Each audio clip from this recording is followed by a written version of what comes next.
event soon. Right, I am going to say we'll kick off. We've got 37, so we've got a few stragglers to join us, but I'll let them in as we go through. Just a couple of things of housekeeping. I will be fielding questions. So if you could type those in the chat function, which you'll find at the bottom of your screen. If you can put a Q in front of it, it just sort of, that will, because I think we'll get quite a few questions as we go through. That would be lovely. It's not the end of the world if you forget, but it's just so I can spot them as they come in. If you can mute yourselves while Rebecca's speaking, that would be lovely. And then obviously when we come to questions, I will say your name, and then you can unmute yourself and ask your question.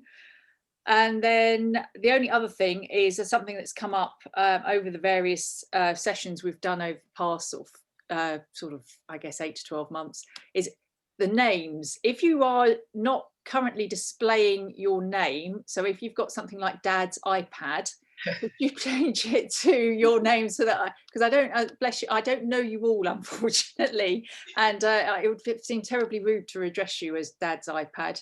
So it would be helpful if you could have your name displayed. You don't necessarily have to display your picture, but if we could display your name, that would help me as well, because I've got a number of you here today and I can't see you all on the screen at the same time either. So brilliant. So Rebecca, if you would like, is here today to talk about the hidden histories of family recipes, which is going to be a real treat, I think. I have a personal interest in this because I am a food historian myself.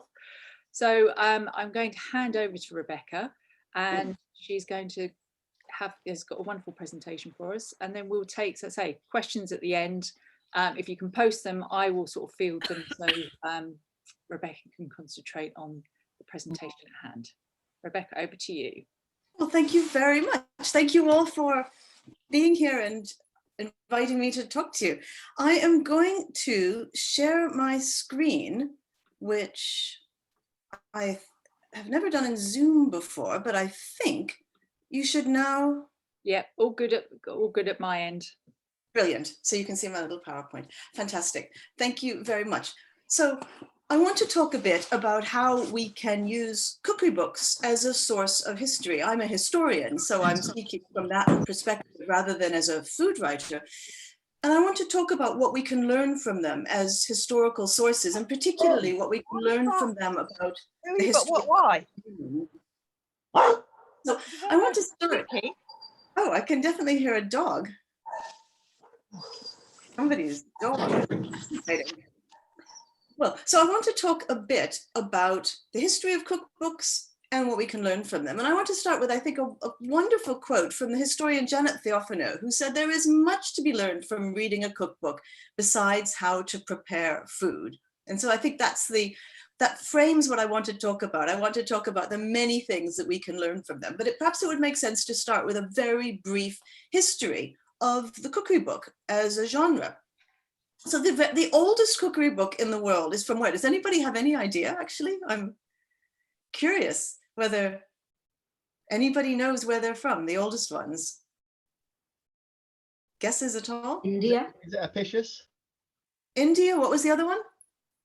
Apicius, in Roman cookery writer.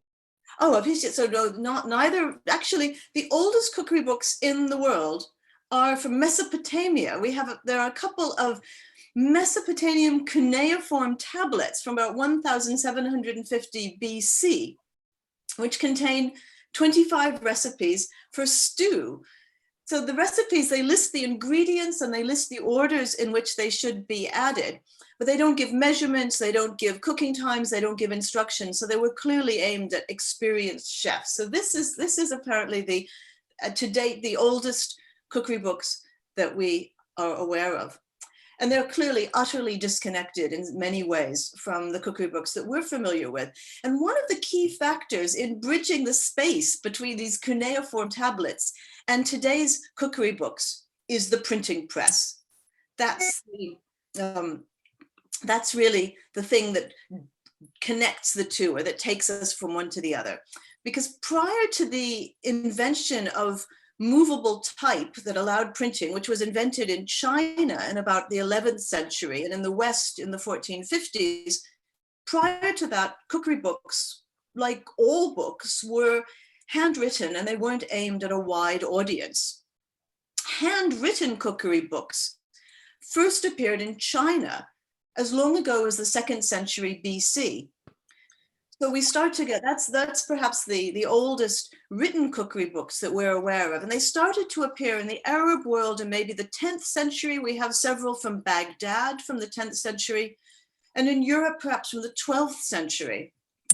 And here we have a couple of examples of some typical European manuscript cookery books. On one side, you can see a Catalan cookbook and health manual. Typically, these medieval handwritten cookery books, if we can call them that, weren't confined to just recipes. They contained all sorts of advice about healthy living, and the recipes that they included wouldn't necessarily be things that we would simply consider to be foodstuffs, but also medicaments, treatments of all sorts. And you can also see on the other side, one of the earliest English cookery books, a form of curries, tragically not referring, of course, to curry, but to the French term, an old French term for cooking, coming, I think, from cuire, I think.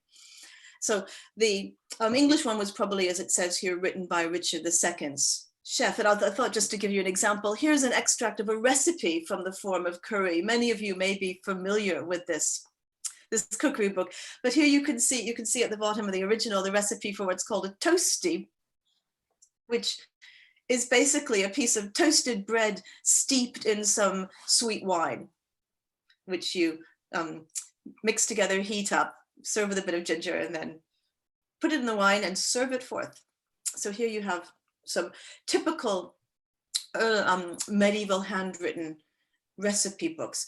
Now the printing press, that thing that mediates between these older cookery books and the cookery books of today, allowed cookery books to reach a wide audience. And from the 18th century, the number of printed cookery books just grew and grew. So here, for example, you can see a very typical 18th century British cookery book, this by a proprietor of a well-known London tavern, so the London Art of Cookery. You can, there are many, many examples of that sort of cookery book. And in addition, from the 19th century, cookbooks also began to be printed to accompany the plethora of new domestic appliances that were being marketed, right? You know, from the icebox and the refrigerator, all of these new domestic machines that industrialism was created also generated a whole genre of cookery books aimed at accompanying these new appliances. And some of you may possess such cookbooks, right? Written to accompany a new juicer or a spiralizer or a bread maker or an Instapot. So we may have a number of cookery books of that sort, and those sorts of things began to appear in the 19th century. And alongside the cookbooks to tell you how to use your new spiralizer were also, or well, I guess in the 19th century, not aimed at spiralizers, but maybe aimed at a new range or a new, by the early 20th century, new ice boxes. Also, the producers of new manufactured packaged goods also began to produce cookery books to explain how to use their products. So here are some examples. So you can see, for example, a recipe book to accompany a proprietary brand of beef suet full of recipes. There's an example of an easy slow cookery book, 100 fuss-free recipes for everyday cooking.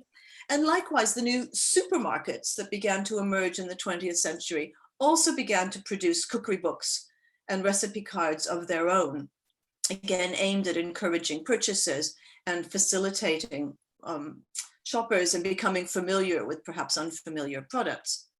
So we have this huge burgeoning of printed recipes and cookery books that really grew from the 18th century, and that's connected to industrialization in its many forms.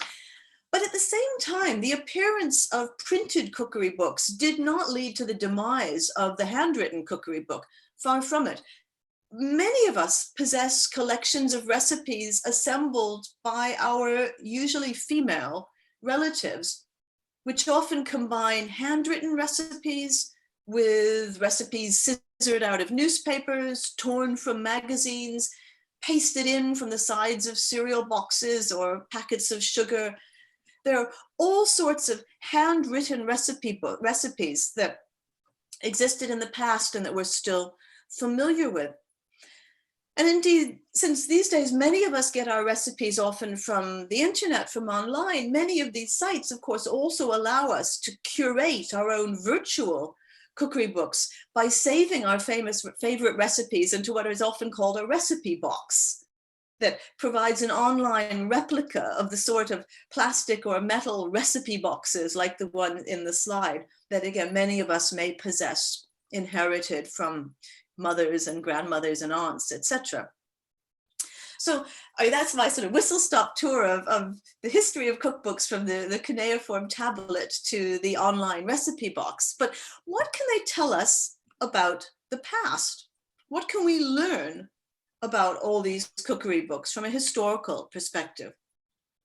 Well, an enormous amount, I think. And I want to talk a bit about the enormous variety of things that we can learn from studying these cookery books, past and present. But I thought perhaps it would be useful to start with several of the distinctive features of the cookery book as a genre, because they have a number of things that make them quite notable as a style of assembling information.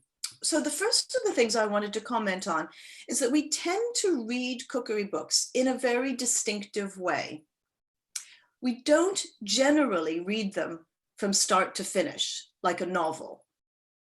We rarely sit down and start at page 1 and work our way through to the end. We read them much more like newspapers or like TV guides. There isn't a single predetermined order in which you have to read them.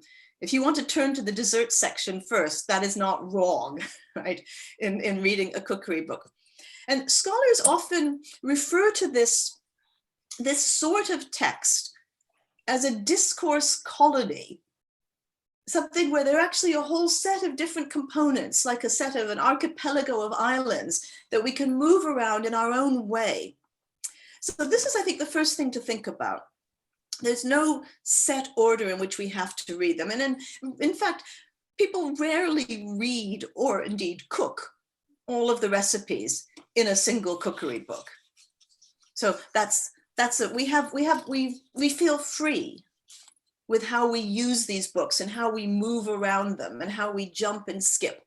So the second thing that I'd like to comment on as a generic feature of the cookery book is that they are what scholars often call highly interactive. We feel free to personalize them. We annotate our cookbooks, we add book plates, we add dedications. People stick things between the pages and leave them there. We cross things out, we make corrections. We say 3/4 of a teaspoon, not a 1/4 teaspoon. We write very tasty next to them. We put a tick.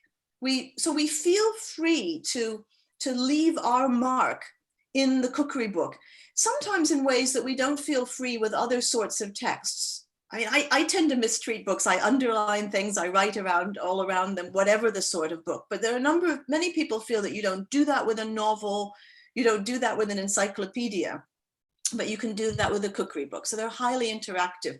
And the fact that people do this, that they add their own comments, they stick things inside them and leave them there, helps make the cookery book into a sort of archive of the owner's life. So I'll give you a little example of something from the past. In the Harvard University archives, which have a really wonderful collection of manuscript and printed cookery books, some years ago I was there and I found an 18th century handwritten cookbook. I mean, lots that contained among the written in recipes, lots of loose pieces of paper. And one of them there was a loose scrap of paper that had a recipe for, I think it was for pickled pork. And it was written on the back side, the blank last page of what was evidently a family letter. And so I turned it over and I could read a bit of this letter that was on the back side of it. And it said something about Papa's opposition to my marriage, something, something, something, never forgive me, something, something. I mean, it went on, and it was a torn piece of paper, so I couldn't read the whole letter, but there was clearly this account of this family crisis as a result of some contentious marriage, and that ended by saying, burn this. But the recipient of the letter hadn't burnt it. They'd flipped it over. They'd used the backside to copy out a recipe for pickled pork. And then they'd stuck it in their cookery book, in their handwritten, manuscript cookery book. And then 200 years later, there I was reading it. And so in there, in this ostensibly quite anonymous collection of recipes by an unknown person, here was this burning fragment of a family drama that lived on hundreds of years later. So this starts, I think, to point to the way in which we can see cookery books as well as sorts of archives of the lives of the people who owned them in the past. So let's think a little bit more carefully about how we read cookery books and what we can learn from these different ways of reading. And the food scholar Barbara Wheaton, whose work you may be familiar with, who's written some wonderful stuff about using cookery books. She suggested that there are 5 different ways, one might say at least 5 different ways of reading a cookbook, each of which sheds light on a different feature of the cookery book's historical quality. So let's talk about some of these 5 ways that you can read a cookbook. So the first way, she says, is you can read it to study the ingredients. So for example, on the slide here, you can see a recipe from an 18th century cookbook that tells you how to make potato cakes. So at the very end, it notices you add some mace, you add some nutmeg, some sap, some sugar. So we can think about those ingredients. I mean, so at the very least, we can learn that, for example, at the time that this 18th century cookery book was written, potatoes were available in Britain, that this Andean foodstuff was something that was available to British cooks, that they were familiar and common enough that there wasn't any sort of explanation of what they were. So we can establish something about what sorts of ingredients were in circulation. And there's a whole body of historical writing that tries to trace out the appearance of particular foodstuffs in particular cultures. I have a colleague who's been writing about the history of soya sauce in Holland, for example, and I think she's traced the first appearances of soya sauce to the Dutch Republic in the 17th century. So you can trace out certain stories about ingredients. On the other side of the slide, I copied out a recipe from Ottolenghi from The Guardian, which includes ingredients such as za'atar and shumac, which we've now become very familiar with, but which might allow us also to start tracing out a history of the rise of particular styles of cooking in Britain in the late 20th and early 21st century. So we can look at the ingredients and see what kinds of stories they can tell us about groceries, about the penetration of new foodstuffs into a particular culture, etc. So that's might be reading number 1. Yeah. How else can you read a cookery book? Well, you can read it for what it reveals about the kitchen, the cooking methods, the equipment. So you can think about it in terms of what are the technologies that cookery book is relying on. So in addition to reading to the ingredients, you can look to see what it says about the equipment. So for example, on the slide, here are some recommended kitchen equipment from a 1907 re-edition of Mrs. Beeton. So we can look at this in terms of what it says about the physical space of the kitchen. What was the kitchen like? Do you need an open fire? Do you need a spiralizer to cook the things in this cookery book? Has the cookery book been produced to accompany a new piece of kitchen equipment, as I was suggesting earlier, such as a bread maker or a fridge freezer? So you can study it to learn something about the social history of the kitchen as a domestic space, about the history of domestic appliances, and about the histories of the circumstances in which cooks were operating. So that's what's a second way of reading the cookbook, or a cookbook, in terms of the ingredients. Well, what else can you do? You can also think about it in terms of the sorts of meals, the sorts of menus it aims to enable you to create. So for example, here you can see an extract from a 16th century English cookery book, the Proper New Book of Cookery, which has lots of suggested menus. And here's one that's organized as a service around fish days, and it goes on and it lists all of the things you might serve in the first service on a fish day. So you can think about what sorts of meals is this cookery book suggesting that you construct with its recipes, and what might that tell us about the social life of the person who would be using this cookbook, the ways in which people at the time interacted over food. What was the social context in which these recipes took on meaning? Because recipes never exist in the ether, they exist in social context. And so how did people interact around this food? So you can try to get that sort of information from a cookery book. You can also try to read a cookery book to understand something about the author, the publisher, the intended reader, the imagined eater. You can look for the voices of those people. So you might think, okay, well, how can I find the voice of anybody in a recipe? A recipe is a formula. There's no voice there. Well, I would suggest, for example, that you could absolutely hear my grandmother's voice in her recipe for apricot cookies, for example. Here is a childhood recipe of my grandmother's for apricot cookies. There's a picture of my grandmother. And you can see at the bottom, she instructs you how to bake them.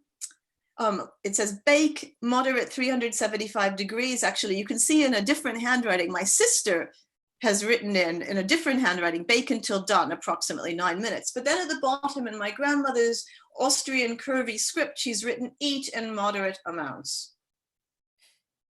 So I think, as I say, you could get some sense of my grandmother's voice from this small recipe. So we can try to think about recipes as a place where we can begin to capture the voices of the author, the publisher, etc. And finally, I think the fifth way that Barbara Wheaton suggests we might read a cookery book is to look at it as the cookery book itself as a physical material object. You can think about it as a physical thing. I should actually have brought a cookery book with me up here. I should have one to wave at you as an example of a physical cookery book. To think about as a physical object. Is it stained? Is it annotated? Does it have those sorts of comments like really tasty written in the margins that show that it was actually used? That can show that the cookbook was actually employed the same way as can stains, bent pages, other markers of use. Is it, on the contrary, glossy and heavily illustrated? Is it pristine? How expensive do you think it was? These are all questions you can ask of the cookery book as a physical object that can, again, help you think about what it meant in its social and cultural context. So these are some ways to read, that we can try to approach the cookery book with some tools to try to get it to render up some of its secrets. So supposing it does this, supposing we apply our techniques and we visit some cookbook and we think, what can we learn? So what can we learn more concretely? Well, I keep saying lots of stuff, but let me try to now get a little bit more specific and to try to give you some examples maybe drawn from how we can use cookery books, particularly to study the lives of ordinary people. So scholars are always looking for new sources to make sense of the daily lives of ordinary people. And historians in particular increasingly view cookery books as one of the places that we can try to learn more about the lives of ordinary women.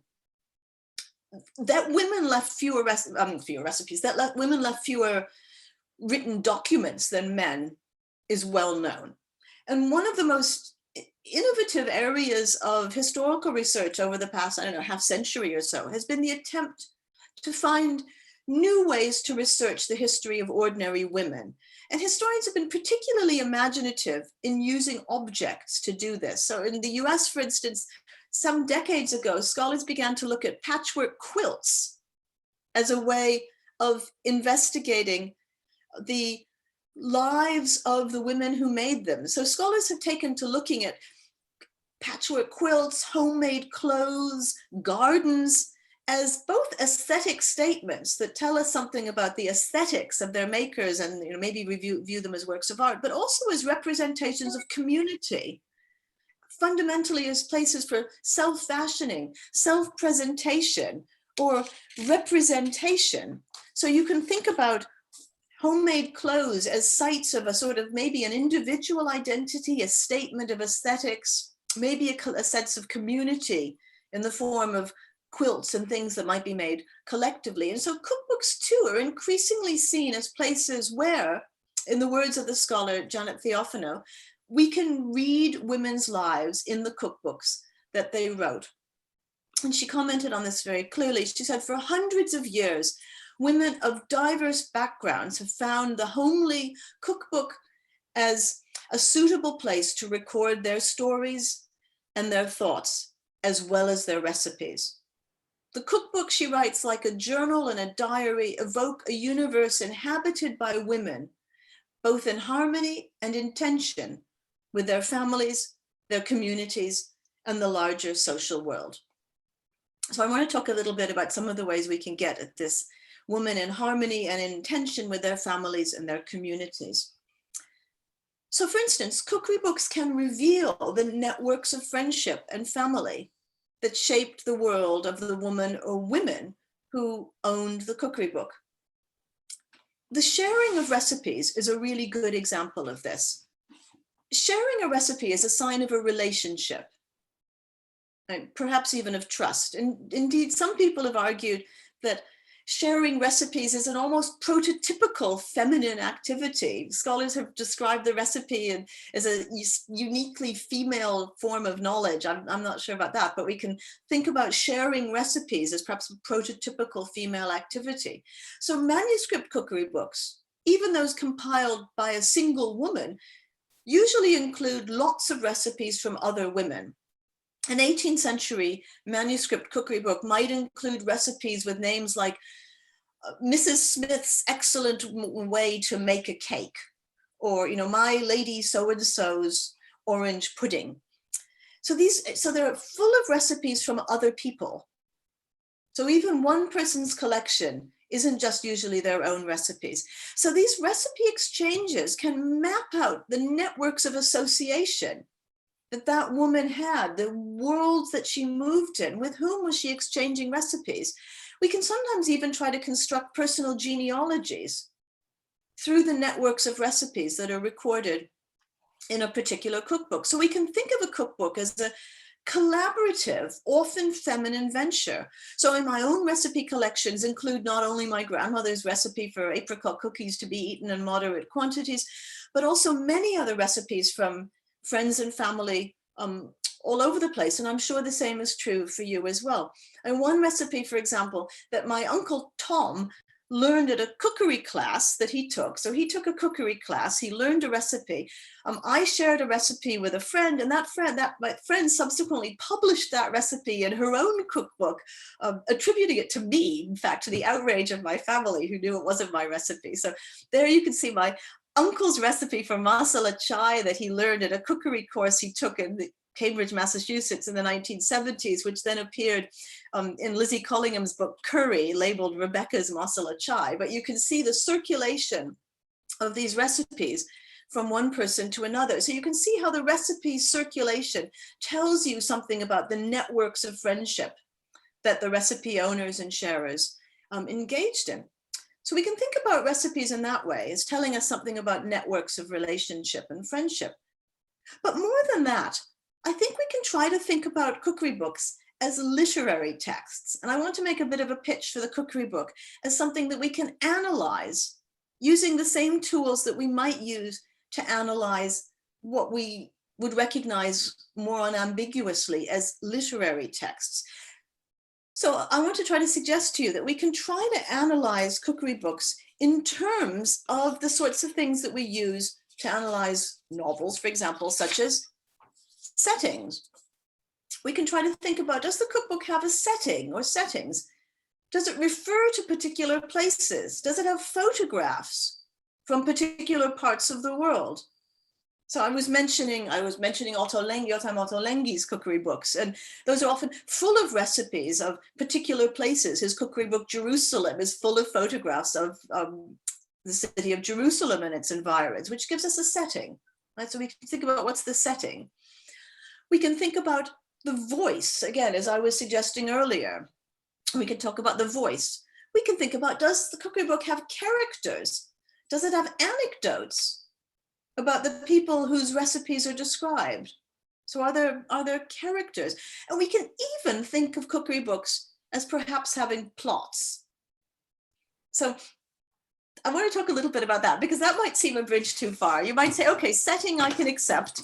I accept that Elizabeth David's Book of Mediterranean Food has some kind of Mediterranean setting. I can accept that there's a voice of the author, that Nigella Lawson's voice comes across in her cookery books. I can accept that there might be characters. I don't know, Nigella Lawson's cookery books refer to various friends, her sister, her first husband, a whole lot of people, but a plot, no, I don't think cookery books can have plots. So I want to try to convince you that cookery books can also have plots. And here I'm drawing on the work of the scholar Anne Bauer, who's written about the idea of what she calls, she has a number of different plots that she thinks cookery books have. She describes 4 different types of plot that a cookery book has. So I want to talk about a couple of these. So she says, for example, some cookery books have what she calls a historical plot, in which the cookery book uses food to narrate historical events. It might be arranged, here's an example, I think, right? It might be arranged chronologically. It might include details, photographs, information about historical figures. It might link particular recipes to particular historical characters or events. Many of you probably are familiar with the sorts of cookery books that try to come up with sort of retrospective individuals to whom recipes can be pegged, or I possess a number of cocktail books that try to suggest cocktails that famous writers of the past might have enjoyed. So we can think of these as historical plots that are trying to use the food to tell us some kind of story about, in this case, let's say the Second World War. So maybe cookbooks can have a historical plot.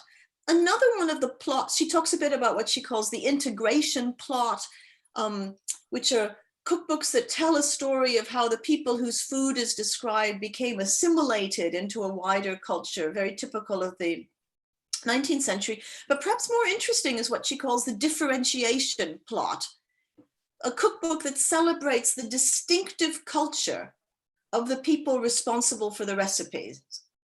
So that distinctive culture might be ethnic, it might be religious, it might be geographical, it might be associational. So think of the Women's Institute cookery book, for example, as a differentiation plot that's telling something about the Women's Institute. There's an entire genre of gay cookbooks, right? Here are some examples, which we can think of as examples perhaps of differentiation plots, cookbooks that are trying to tell a story of a particular identity. They're not trying to tell a story of integration, they're trying to create a particular sense of identity. Mm-hmm. So these are some of the sorts of plots that we can try to... Sorry, I can't talk to you now, ring back next in an hour. These are some of the kinds of plots that we might try to tease out of our cookery book. So we can see these kinds of plots really clearly in so-called community cookbooks. That's to say, these collaborative efforts wherein contributors offer up their own recipes to create a cookbook usually intended to fundraise for one or another cause, for a local church, a local school. There are thousands of these cookery books, and they usually follow one of these plots. They usually try to tell us, they have some kind of narrative that they're telling about the identity of the organization for which the cookbook is being raised. And scholars sometimes describe these sort of community cookery books, these collective cookery books, they sometimes describe them as community autobiographies, which points again to the ways in which we can try to read these cookery books as documents that tell us something about the lives of the people who made them. It's notable that these are usually assembled by women. Less so these days, but in the past, very typically, these community cookbooks were assembled by women. And so they're places where we can think of women telling stories about themselves. In fact, even more than that, we can try to see many of these community collective cookery books as places where women engaged in a form of politics or expressed their moral and ideological convictions. Because insofar as these cookery books are usually intended to raise money for some cause, they are spaces where the women, often women who put together these cookery books, are expressing their commitment to a particular moral vision. The 19th century is full of cookbooks assembled by local churches, by teetotaling societies, all sorts of organizations of that sort, where you can see the women who collaborated in this expressing their moral convictions, their involvement perhaps in a political agenda. And indeed, they are often a space where women were able to exercise a degree of agency that they might not have had in other walks of life. So for example, as Anne Bauer comments in her study of these community cookbooks, she says, while very few women in the 19th century had a public voice in running major institutions, their voices were heard, at least to some extent, when they participated in community cookery books. So even the churches for which they might be raising money usually didn't involve women on the steering committees, on the finance committees, etc. But we can see women's involvement through their participation in constructing these cookbooks and managing the money, etc.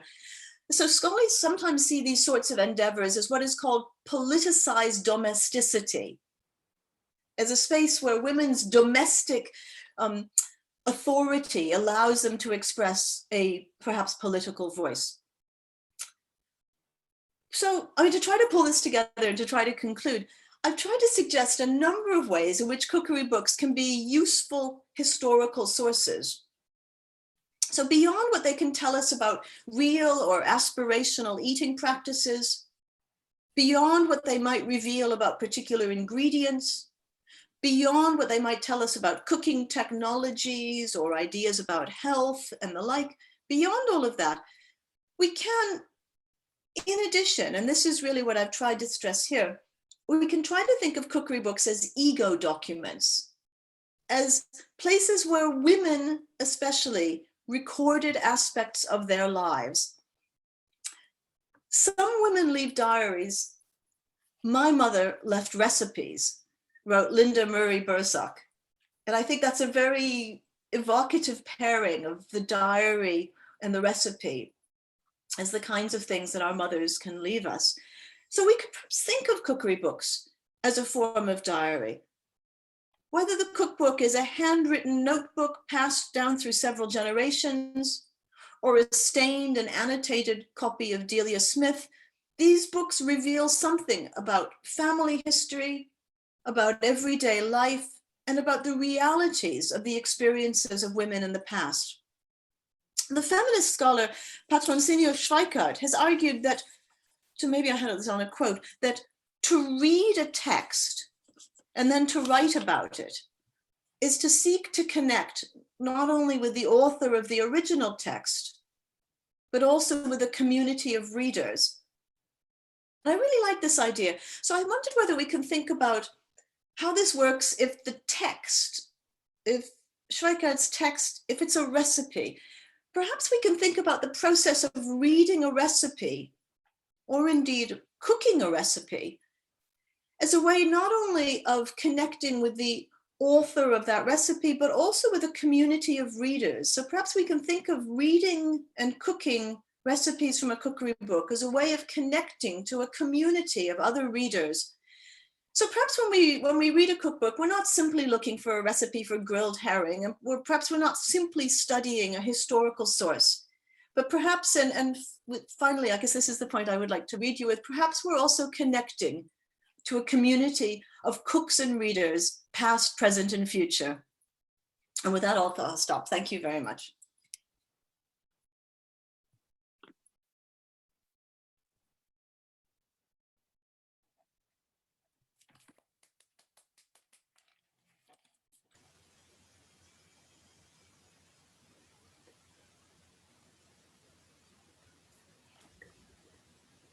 So I guess I turn over to Sam, maybe. What thank you for listening.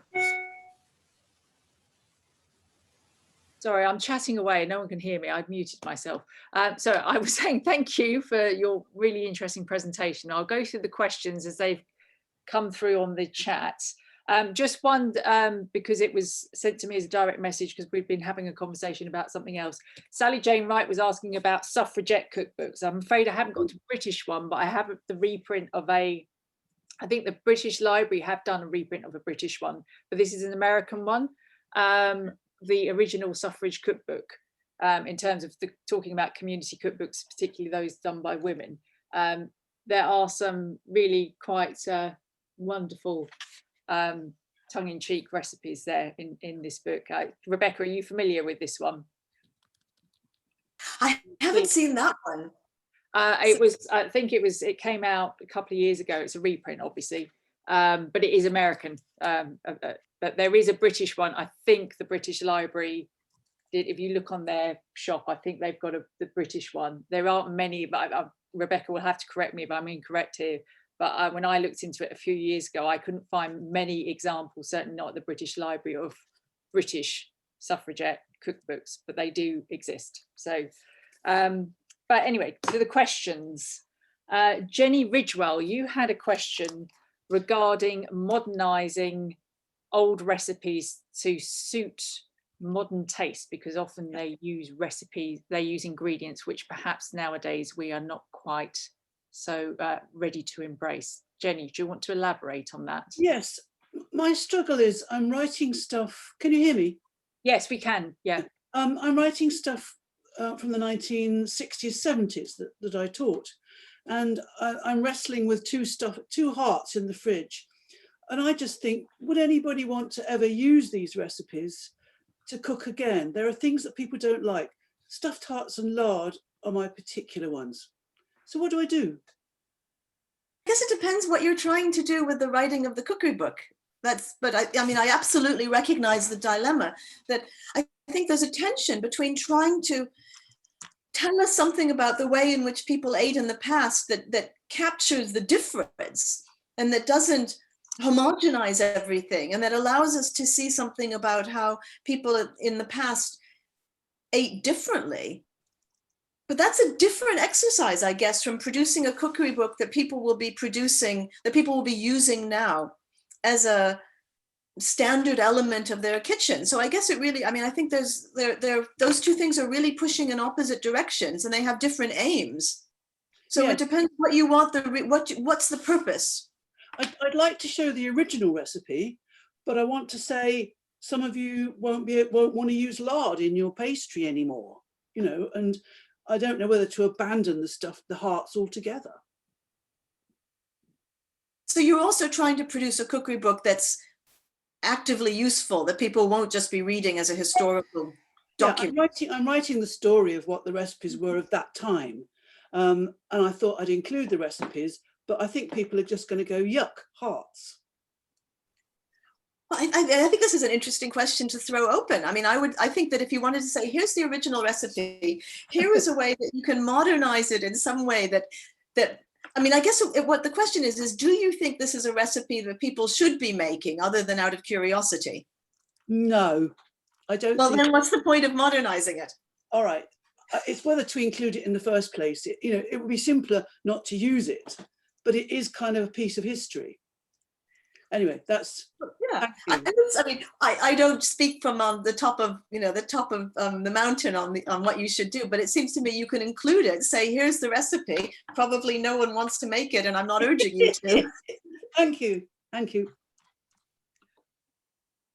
Yeah, but I can relate to that, Jenny, because I modernize a lot of old recipes. It is tricky with things like heart, apart from anything else, getting hold of them, unless you've got a very good butcher. Waitrose has a whole freezer full of them. Waitrose does? Yes. Really? I've never looked. I've thought to look. I have got a good butcher, luckily, so he can usually get me unusual pieces of offal when I require them. Lard, I tend to just use. I do say if I'm writing a recipe, you can use vegetable fat as an alternative, but I'm a great supporter of lard. Yeah, I Thank you. still use it. It's about made. My nan made the. Sorry, I'm digressing, but my nan made the best pastry in the world, and one of her secrets she always said was using lard. So Yeah, there you you. go. Sally Jane Wright, you had a question regarding literacy in cookbooks. Sally Jane, are you there? Or have you left? Can you hear me? Yes, I can hear you, Sally Jane. Yes. Oh, well, this is just that work was, if you couldn't read, you obviously can't use cookbooks or write cookbooks. Mm. So how did poor people, you know, how did the lower classes cook? They just learned it by word of mouth, presumably, from their mothers and aunties and grannies. Yeah, so I mean, this is a really good question about the reach of a written cookery book. So one thing that we do know is that cookery books in Britain, for example, didn't reach only people who were literate. So there are quite a number of 18th century cookery books that seem to have been aimed at the employer of servants, with the idea that you will use this cookery book to instruct your servants how to make certain things, as well as how to polish furniture properly and how to black the grate. And so they'll be full of domestic advice.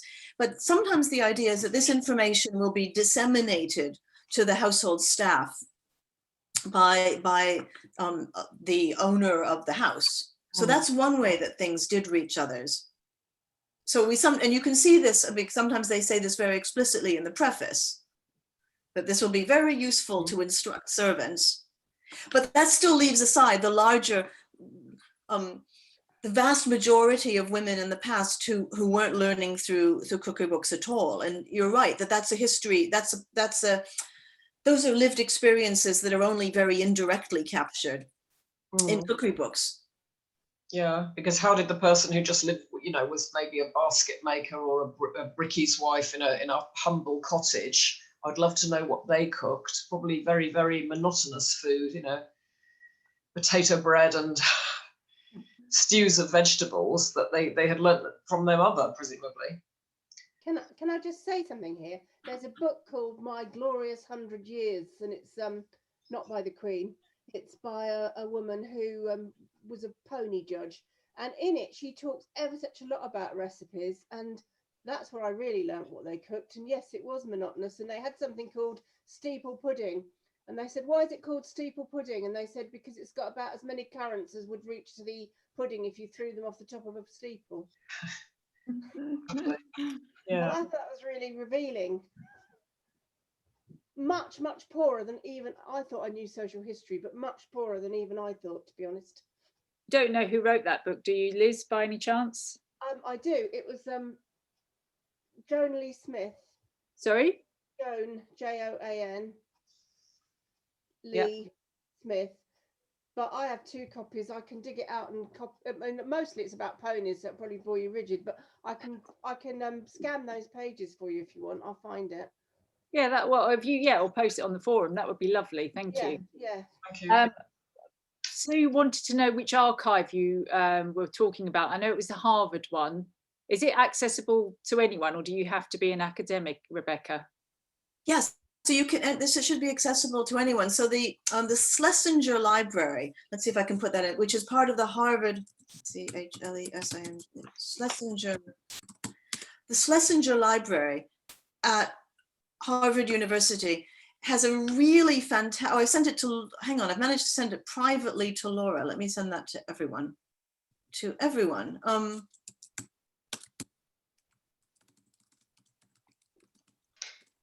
There we go. They have a really splendid collection of cookbooks, both handwritten and printed. Quite a number of them are online. At present, since nobody in Britain can fly to the US at all right now, you need permission to access some of them, but if you write to the library and explain why you want to access them, you don't need you don't need status, you just need a legitimate reason to want to access them. And they've got a wonderful collection of stuff. Brilliant, thank you. Susan Lowe, you asked regarding about the Barbara Wheaton. Where did she write about the 5 ways of using cookbooks? Yeah. No, I thought it was really interesting what she said, but I didn't, I mean, this may have said where she was writing about that, but if so, I didn't catch it. So just keen to know that. So let me see if I can find the reference, in which case I will again post it. That'd be brilliant, thank you. to- Yeah, there's really, really interesting ideas there, I thought. Yeah, I mean, she's for many, many years, she ran a workshop she was based at the Schlesinger Library. She ran a workshop on reading historical cookbooks, and she retired a couple of years ago, age about, I don't know, 85 or something like that. She was, up until her early was running them, but I think I've put the reference. She was a member of the ICP. I think I may have met her ages ago, probably about 15 years ago, when she was still out and about. Yeah, I've never done that course. I kept hoping to, and then didn't. But I put the reference in the chat. Great. Lovely, thank you. The next question was, sorry, excuse me, was from Julie's friend, Julie, regarding the first cookbook written by a man. Yes, so Rebecca, the talk was fascinating, thank you. As you say, historically it was mostly women that kept these little notes and wrote the recipe books, but I wonder if you know what was the first published book cookbook by a man? The short answer is no, but let me think about that. I don't know if anybody else does. I mean, so the question is almost certainly, what is the first printed cookbook? Yeah, by a man, which is almost certainly going to be by a man. So I don't know, we'll get back to you. Okay, thank you. Why I'm interested, tell me more about the context of the question. No, just because purely, I mean, it is all and even as a group here today, still, I mean, we've talked about this, that things haven't really changed hugely in this industry. The majority of the people in this group today are female. However, there are obviously some incredible male cookbook writers now, and it was out of pure interest if you knew who it was. I will get back to you, unless anybody in this collectively knows the answer. I don't categorically. Angela, do you? Angela Clutton's there, she might. I did have a question regarding the recipes that are written down in these handwritten wonderful manuscript books. Do they come from existing cookbooks, printed cookbooks? Are they passed down by word of mouth, or do we have any knowledge of that, or is it a mixture of both? Well, they're created like we create recipes now. I mean, not everyone on this talk will create recipes, but yeah, what are the source of those handwritten recipes?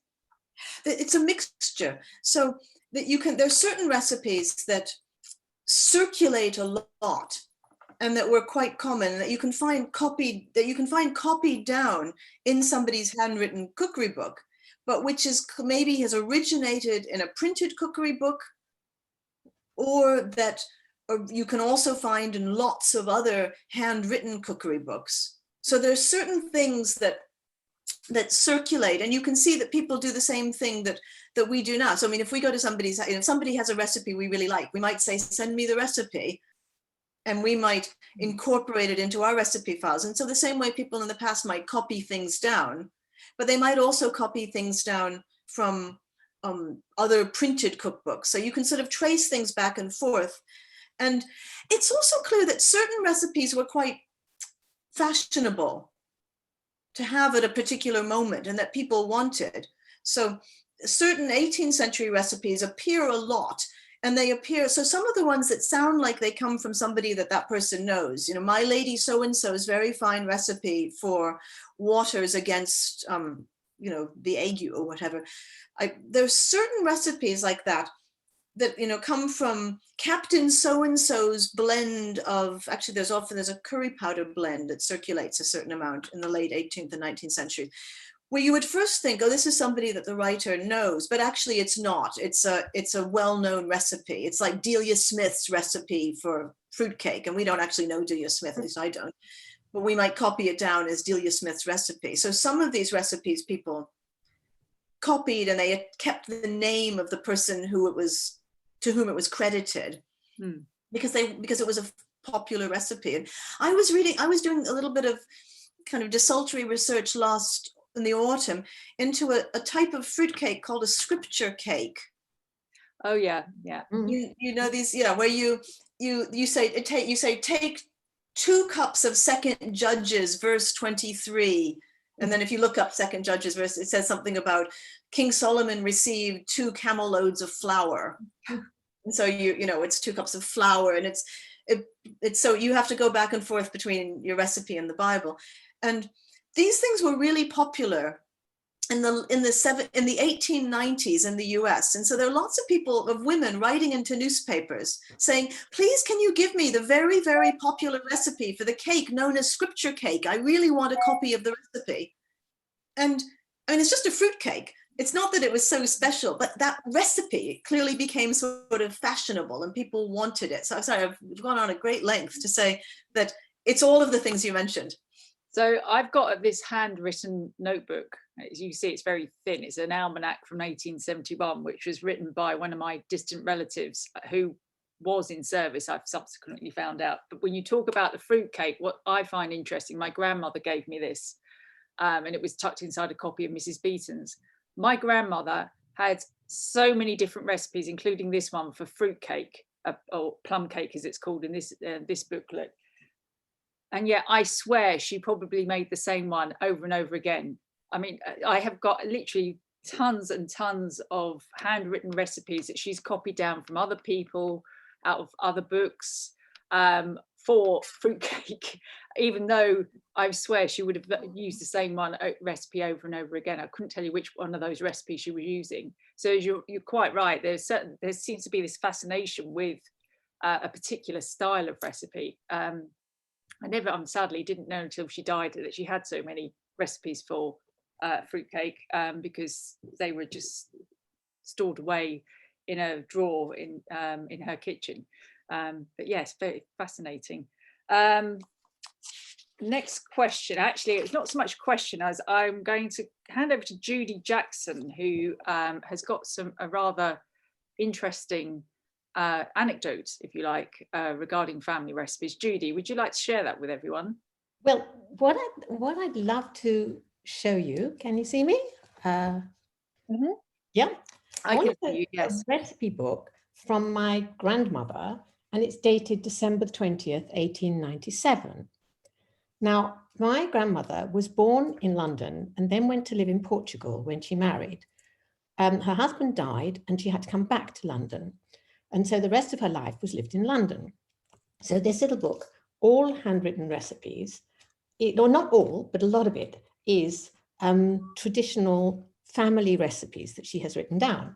But there's one which I think you might interest you all, and it was titled German Cabinet Pudding. And it's a pudding made of eggs and wine glasses of white wine and sugar and various things. But she has crossed out the top here where it says German Cabinet Pudding, and she's put in pencil victory. So that shows that this was after the war, after the 1914-18 war. And so that's an interesting little bit of history. But the rest of it is what you were talking about before, which is how it includes lots of things from magazines. And so there's all these kinds of pieces cut out from the newspapers. And then she goes back to fondant icing, fruit glazing, all kinds of things. And she had lots of recipes. And when I was researching one of my books, I was really interested in keeping it all going. So I decided to make a mug for myself with her vanilla biscuits. And so I put the recipe on a mug. And so it's just fun. I wondered what you were talking about. The anecdote was that I wrote a book, which while I'm still a food writer, I did the rather crazy thing of embarking on writing a novel. And I wrote a novel which is called The Camel Trail. And the interesting thing about this, I think, was this what you were talking about? Yes. That the cover shows a picture of a very old silver teapot with an ivory handle. It's very small, this teapot, and the spout is in the shape of a camel. And the reason that is important is because the book is about my great-great-grandfather. And he was born in Gibraltar, and he was taken to Safed, which is now in Israel or Palestine. And his parents and his whole family died in an earthquake in 1837. But the one thing he brought out of the earthquake was this teapot. And this teapot has gone through the whole family, and it was going to be mine when my mother died. And I realized that my brother wanted it very much as well. So we had a little chat and said, what should we do with this? And he said, let's give it to the next generation, and we'll give it to the one who wants it most. So now it's with my son in Boston. And every time I go to Boston, there is this camel teapot. So that's the story. Lovely. Thank you very much, Judy, for that. There is a question that is that Barbara Segal couldn't be here today. She had a prior engagement, so it clashed. But she was asking about her own heritage. She doesn't have a handwritten book per se, or notebook or anything like that, but she grew up in South Africa. And she wonders, in light of those of you who may have attended Malika's presentation last week or a few weeks ago regarding cultural misappropriation, essentially, Barbara wondered, how do you go about claiming your heritage when it's obviously, she says her heritage is sort of associated with colonialism, which obviously isn't necessarily very politically correct these days, although it depends on your view, I guess, on history and how you report that. She wanted to know, how do you claim your heritage when it's associated with something that can potentially be seen as quite contentious? Well, that's a very interesting question. And I also want to say, Judy, thank you for this interesting discussion about the interconnections between recipes and family history, which I mean, I guess that's, and that not just the recipes, but also the accoutrements and the equipment that go with eating are all deeply embedded in our family histories, which I guess connects to this question that you're raising. I mean, I think that's not so much a question about cooking per se, right? It's a much broader question about difficult histories, I think. And I mean, I guess I can't offer advice to what she should do about her own relationship with her own heritage, but I think that I would say historically, the thing to do is to recognize that one's own history is embedded in much bigger histories, and that what is a happy history for one person is a history of perhaps terrible suffering and unhappiness and injustice for somebody else, and that's a painful thing to think about. So I think it's not a question of just going back and claiming one's own heritage and saying, that's my heritage, and you know, it's great for me, but to think about how all our lives are interconnected with other people's experiences. And we should recognize that about ourselves, even if we don't have a particularly contentious history ourselves. Even our own stories about our lives may not be the stories that the other people with whom we interact would necessarily be telling us. So I think that's a much bigger question. In terms of what one does with colonial recipes, I mean, I think what one does is embed them in historical context. So you think, how did these recipes come to exist? What are the forces that made these recipes possible? What larger forces brought this group of colonial conquerors, settlers, colonizers to that part of the world? What kinds of interactions led to the particular recipes that emerged out of it? And I think that gives meaning to recipes. And to do that, you have to set them in their historical context. And that historical context might be a context of violence and conflict. But otherwise, the history just floats up in the air and doesn't come from anywhere, if that makes sense. I mean, if we think about my background is in Latin American history before I really became interested in food. if you think about many of the typical foods that we think of as typically Latin American, they're the outcome of colonialism. There was no beefsteak and red wine in Argentina before the Spanish conquest, but the process that brought beef and grapevines to Argentina wasn't just a happy process of people pootling along and planting grapevines. It was a process of expropriating land from indigenous people, turning it into vast cattle ranches, etc. So there's an interesting history there. And we can understand how Argentina came to be a producer of delicious red wine and famous beefsteaks only by paying attention to history. Again, that was a very long answer, but that's... No, it's fascinating. I don't know whether anyone else has got anything they want to add to Barbara's question. Oh, has anyone got any other questions? I'm out of questions, as they say, so to speak, on the chat, unless I've missed any. If I have, do shout. Bear in mind, I can't see you, so you need to speak.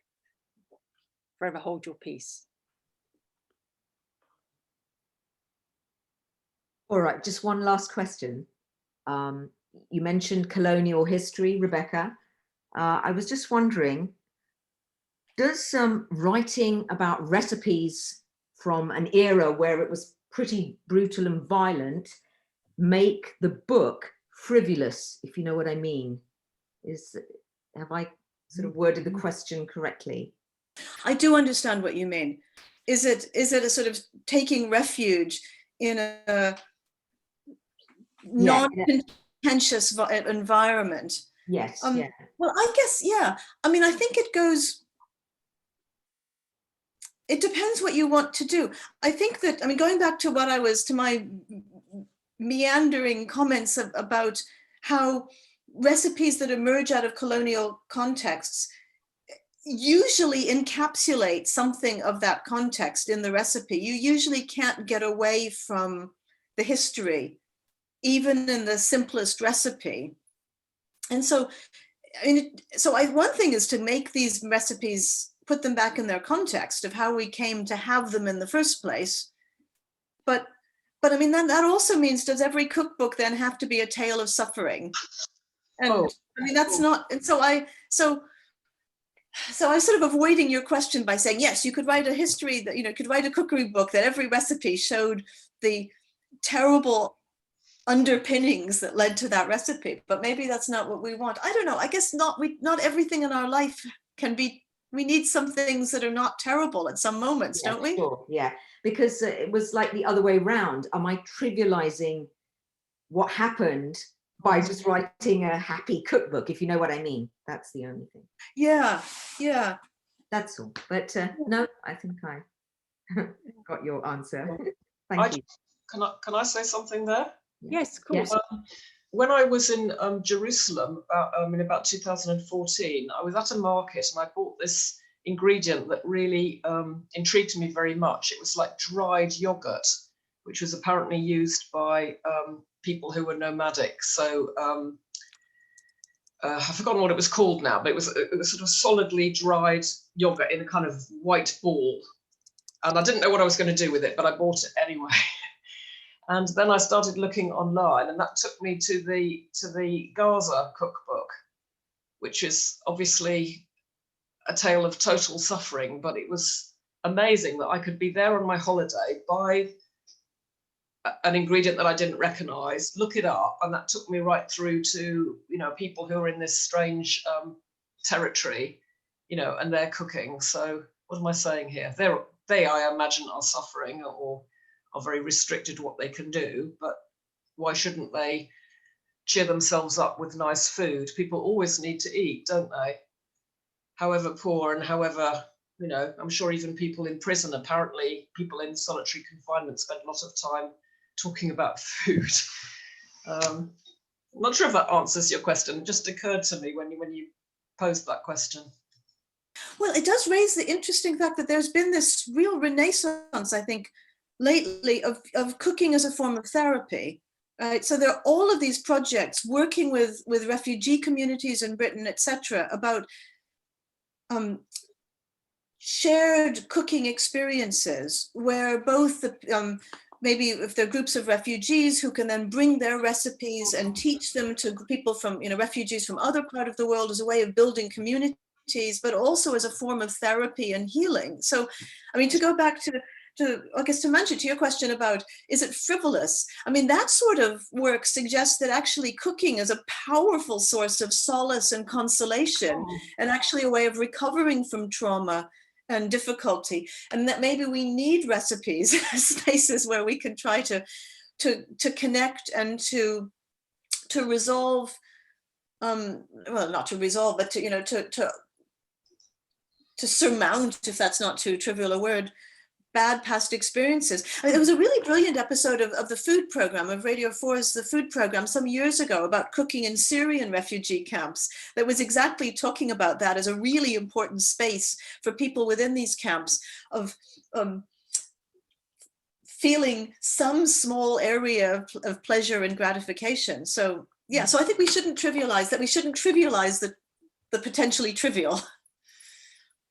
Oh, just sorry, I was good. Clarissa, I will come to you, back to you. Bruce had a question. Bruce. Hi, yeah, thanks very much, Rebecca. Really interesting talk.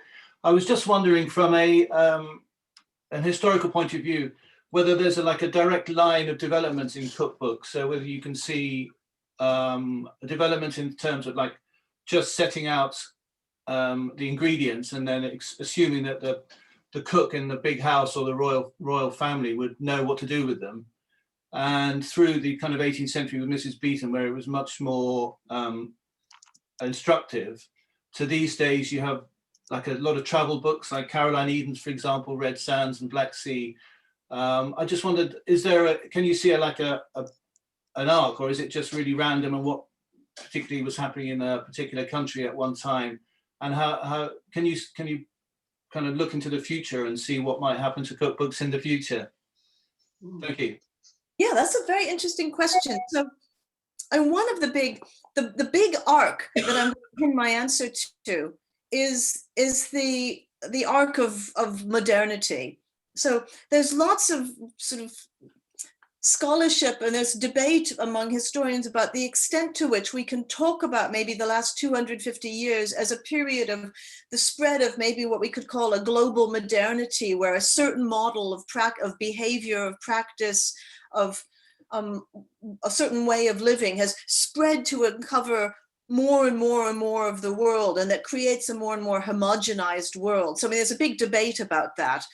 There's a book by Chris Bailey called The Birth of the Modern World that argues for that point of view very strongly. But if we're going to think about modernity as being something that has been part of an arc that cookery books have perhaps moved along, I think quantification is a good part of that story. So in addition to, as you were describing, cookery books generally moving from having scanty instructions to fuller instructions, we can also see the rise of quantification of the ingredients as becoming ever more common, so that we have more and more, we expect more and more precision in the units of measurement for the ingredients, and also perhaps in things like oven temperature, baking time, etc. Well, I mean, the same way that this is not really a good example, but in the recipe for apricot cookies, my sister felt the need to write in 9 minutes, that was how long it takes. So that, that's the more that a recipe does that, the better we think it is generally. And that's a journey you can trace out. It was really in the 18th century that numbers started to become a really powerful source of authority and truth certainly in Europe. So being able to make something precise mathematically became much more important in general in the 18th century. And we see this in cookbooks that start to get more and more precise in their measurements. So that's one arc that I would say is probably pretty global. Where it goes in the future, well, I mean, one thing I'm quite interested in is whether the written recipe format will endure. I mean, we are very familiar with what is the definition of a recipe? I mean, it needs to have a title, a list of ingredients, and a method. That's what you need to be a recipe, right? And will we continue to be writing things out in words? Will recipes become more pictographic? Will recipes move in the direction that, I mean, like, oh, what was his name, who was producing the action recipe cards? And Dayton. Len Dayton, exactly.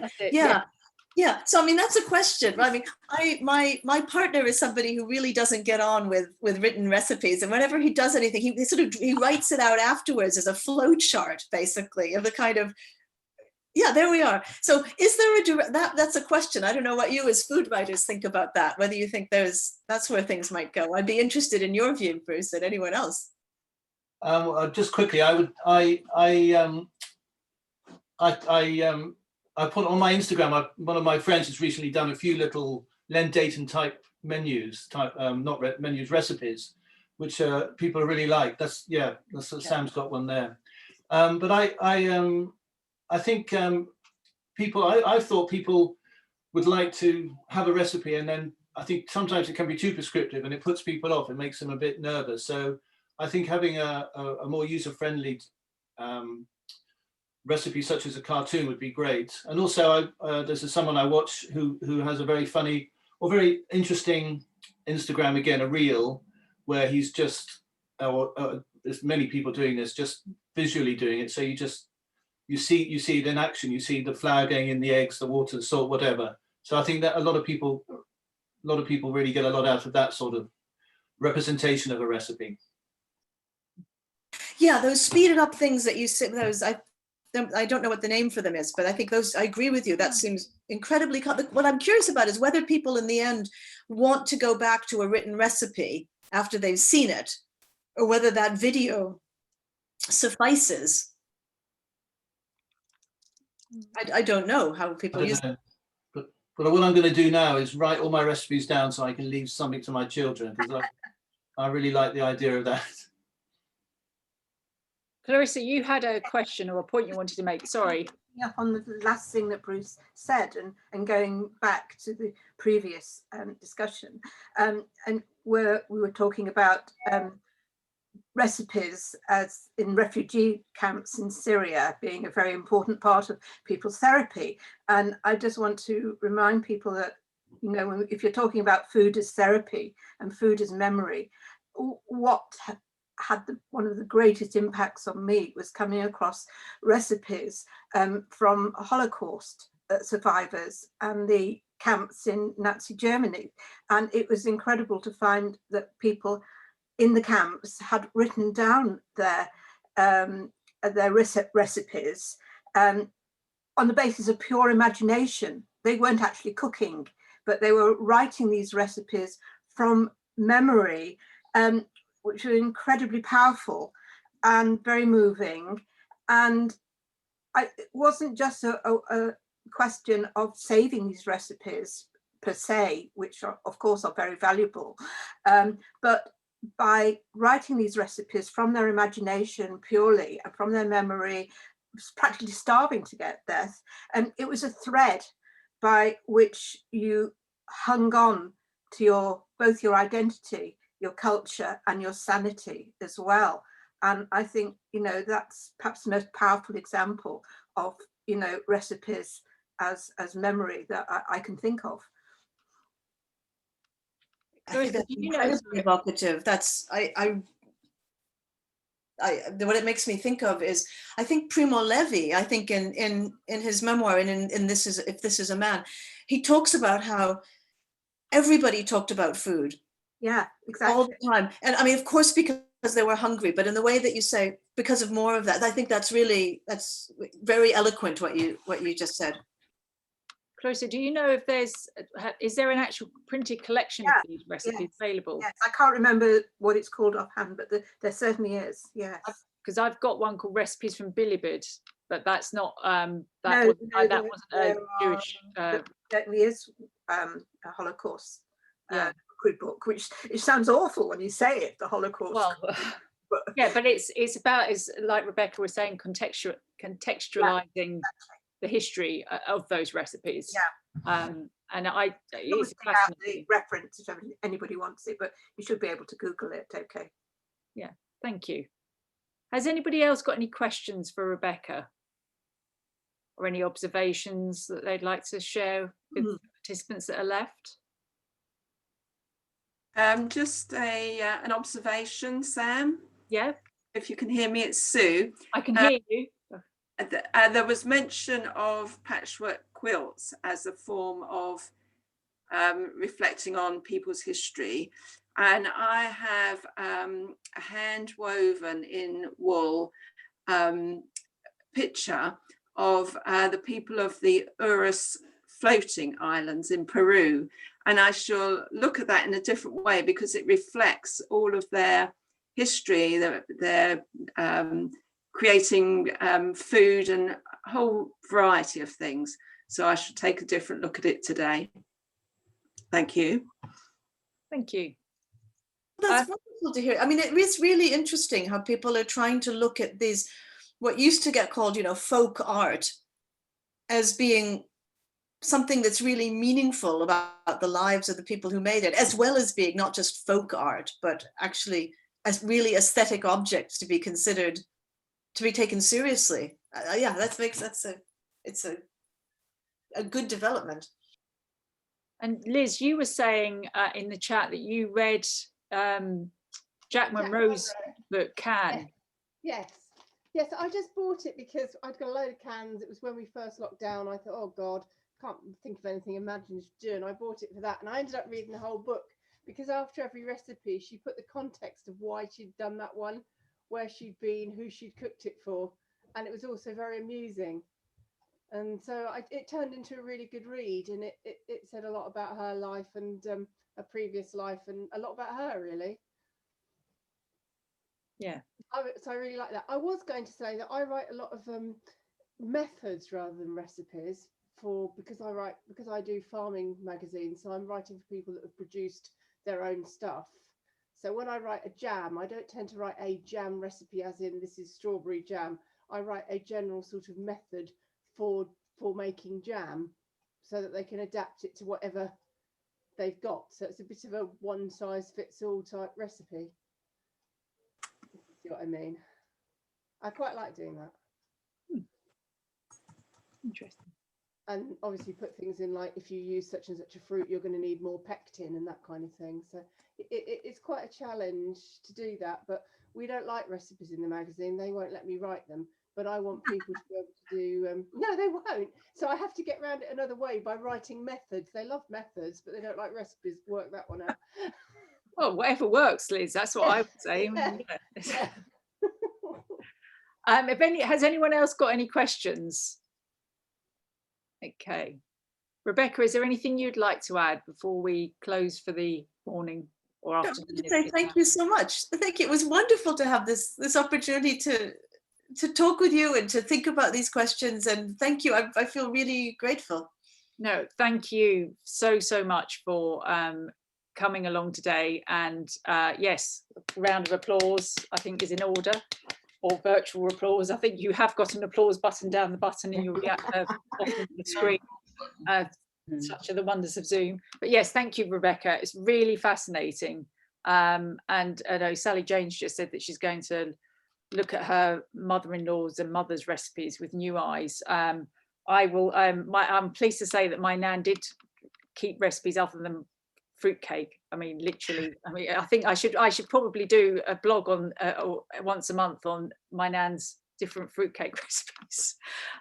But yes, it's yeah, they're wonderful documents to have, even if they're not. I mean, the ones I have are mostly bits of paper written on envelopes and back of bills and all sorts of weird and wonderful things.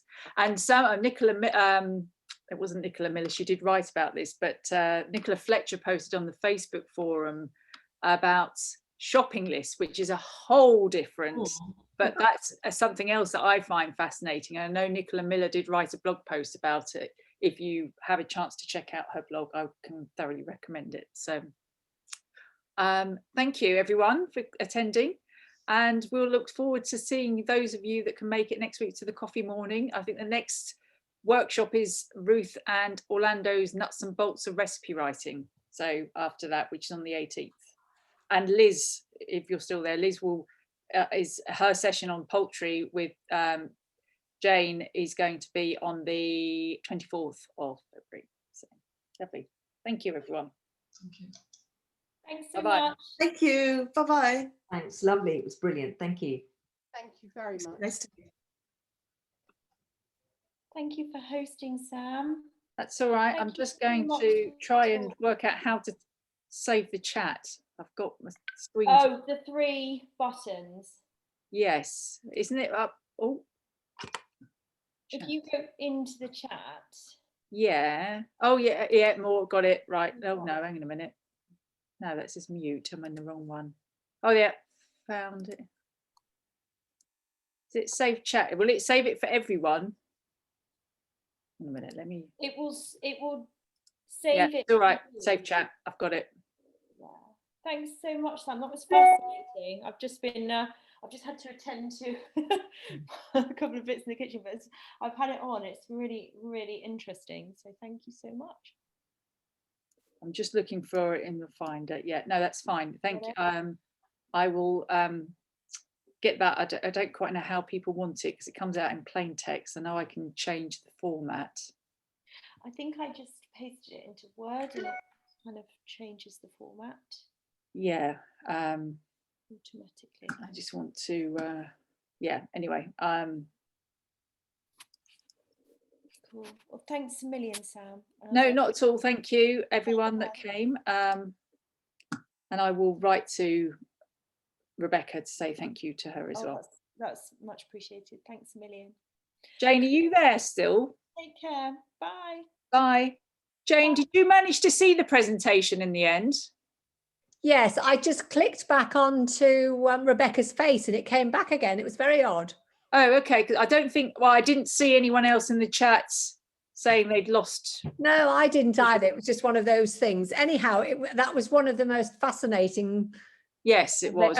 Yes, it was really good. So lucky that people like Rebecca are happy to give up their time. Yes, yeah. I am going to invite, I'm trying to get her to join. I'm going to speak to Orlando and Kathy. Yes, that's fine. Personal invitation.